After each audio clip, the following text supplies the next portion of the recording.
చూడండి, ఇజ్రాయెల్ జనాంగాన్ని కాపాడడానికి దేవుడు అనుకున్న ఒక న్యాయాధిపతి శాంసన్. చూడండి, ఈ శాంసన్కున్న ప్రత్యేకత ఏంటంటే, ఇతనికి దేవుడు తన బాల్యంలో ఉండే దేవుడు ఏంటంటే ఇతనికి తన అభిషేకాన్ని ఇతని మీద ఉంచాడు. ఒక ప్రశస్తమైన వ్యక్తి. ఇతను ఎంత శక్తివంతుడంటే, ఇతను సింహాలను చంపాడు, ఇతడు తన ఫిలిష్తీయులను చంపాడు, ఒక్కడు 3000 మందిని తరిమాడు. అమేజింగ్ అంటే అమేజింగ్ స్ట్రెంగ్త్. ఇతని జీవిత చరిత్ర కనుక మనము న్యాయాధిపతుల గ్రంథము మనం చదివితే, ఇతని జీవితంలో మనం గమనించేది ఏంటంటే, నీకు బలం ఉన్నంత మాత్రాన, నీకు అధికారం ఉన్నంత మాత్రాన, నీకు శక్తి ఉన్నంత మాత్రాన నీవు జీవితాంతము విజయాన్ని పొందుకొని అదే విజయంలో స్థిరంగా జీవిస్తామనడానికి గ్యారంటీ ఏమీ లేదు. ఎందుకు చెప్పండి? ఈ శాంసన్ జీవితంలో బలం ఉంది, శక్తి ఉంది, అన్నీ ఉన్నాయి.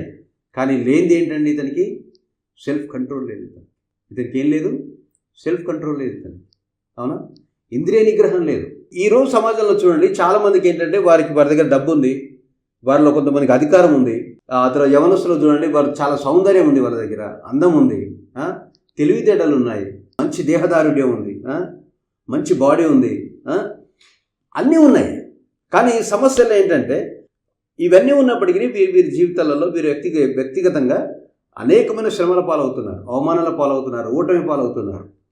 ఓకేనా? నిలదొక్కులేకపోతున్నారు జీవితంలో. కారణం ఏంటి చెప్పండి?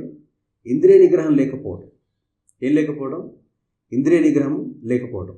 ఈ రోజుల్లో ఉన్న ఇలాంటి వ్యక్తులలో ఒకడు శాంసన్. ఈ శాంసన్ దేవుని యొక్క అభిషేకాన్ని పొందుకున్నాడు. దేవుని యొక్క ఏర్పాట్లో ఉన్న వ్యక్తి, దేవుని యొద్ద నుండి శక్తిని పొందుకున్నటువంటి వ్యక్తి. కానీ ఇతను కేవలము ఇంద్రియ నిగ్రహం, సెల్ఫ్ కంట్రోల్ లేకపోవడం వల్ల ఇతను చేసిన తప్పులు 1-2 కాదు. ఎవరో అమ్మాయి కనిపిస్తే ఆ అమ్మాయి వెంట పరిగెత్తాడు కదా, తల్లిదండ్రుల మాట వినకుండా పోయి అమ్మాయి చేతులు చిక్కాడు, అష్ట కష్టాల పాలయ్యాడు.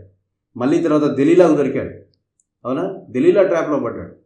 దెలీలా ట్రాప్లో పడ్డ తర్వాత దెలీలా ఏకంగా ఇతను ఏం చేసింది? తల వెంట్రుకలను బట్టి ఇతని మీద అభిషేకం నిలిచి ఉందో ఆ తల వెంట్రుకలను ఒకరోజు మంచి తన ఒళ్ళో నిద్రపుచ్చి ఆ తల వెంట్రుకలను తీసేశాడు. ఆ తల వెంట్రుకలతో పాటు దేవుని యొక్క అభిషేకం పోయింది.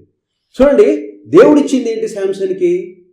బలము, శక్తి, శత్రువులను జయించడానికి కావాల్సిన బలము, శత్రువులను తరిమేంత బలము.